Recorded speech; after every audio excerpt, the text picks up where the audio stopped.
Today, we're diving into the invisible forces that really shape our world. I'm talking about a kind of hidden government, one that doesn't control us with armies or laws, but with images and words. It turns our own deep-seated desires against us, and most of us never even see it happen.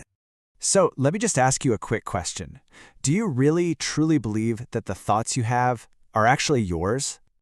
And what about your favorite stuff? The coffee you drink, the car you drive, the clothes you wear? Do you think you pick them because you sat down and logically decided they were the absolute best option? Or how about the last time you voted?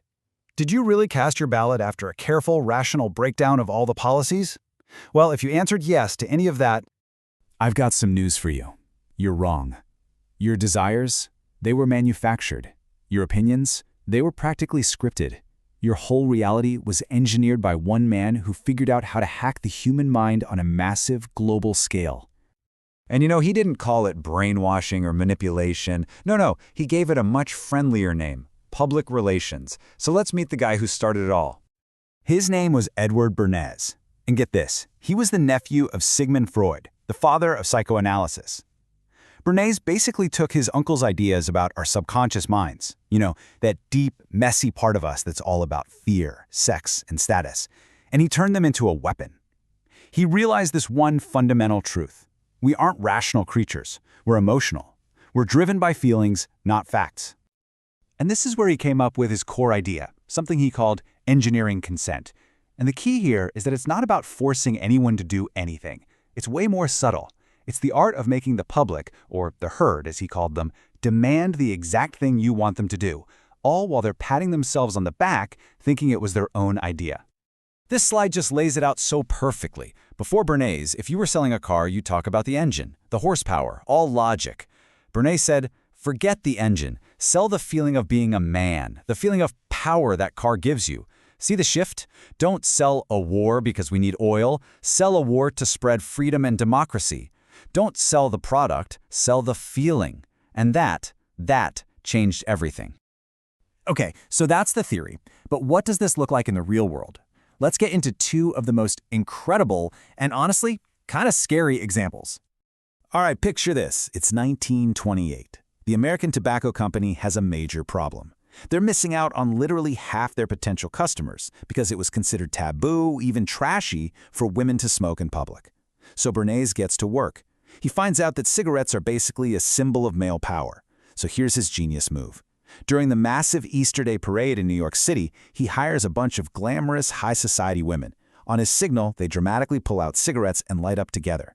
But here's the weapon. He'd already tipped off the press that these women would be lighting torches of freedom. And just like that, with one move, he completely changed the narrative. Smoking wasn't improper anymore. It was a bold act of feminism, a symbol of liberation. And you can guess what happened. Sales to women just exploded. They thought they were taking a stand against the patriarchy, when in reality, they were just being tricked into giving their money to a giant corporation. He hacked their desire for freedom to sell them an addiction.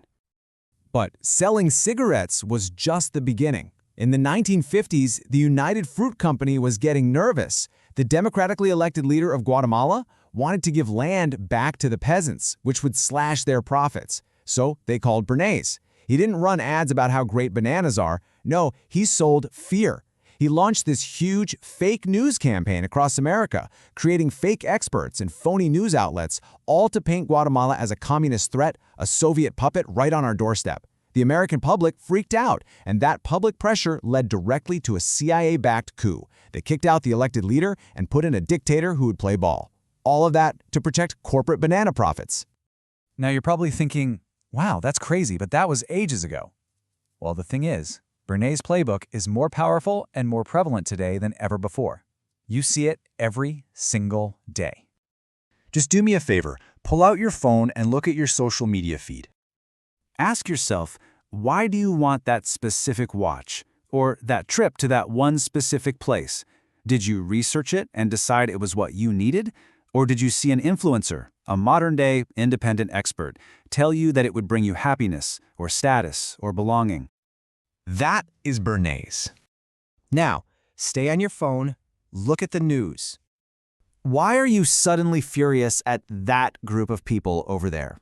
Did you actually do a deep investigation into the complex historical and economic factors at play, or did a single perfectly crafted headline tap into your ancient tribal fear of the other? That is Bernays. His ghost is in the machine, and that machine is sitting right there in your pocket. So, what are we supposed to do? How do you defend your mind against this stuff? How do you even see the puppet strings when they're designed to be invisible? Well, there's a powerful tool you can use. Think of it as a defense protocol for your brain. It's got 3 simple rules. Rule number 1, the emotional audit.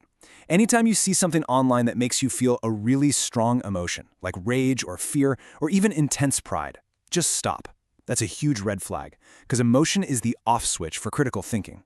Ask yourself, why does this want me to feel this way? Rule number 2, follow the benefit. Ask the classic question, cui bono? It's Latin for who benefits. If the person or group pushing the message stands to gain way more than you do, chances are you're being played. And finally, rule number 3, identify the third party. Bernays loved using independent experts. Today it's influencers, studies, and think tanks. Always ask who paid for this study. Who's paying this expert? You have to find the invisible hand that's pulling the strings. Because here's the bottom line. Your mind is the most valuable piece of real estate on the planet. There is a war being fought for it every single day. And if you don't actively put up defenses and guard it, trust me, someone else will be more than happy to move in and occupy it for you.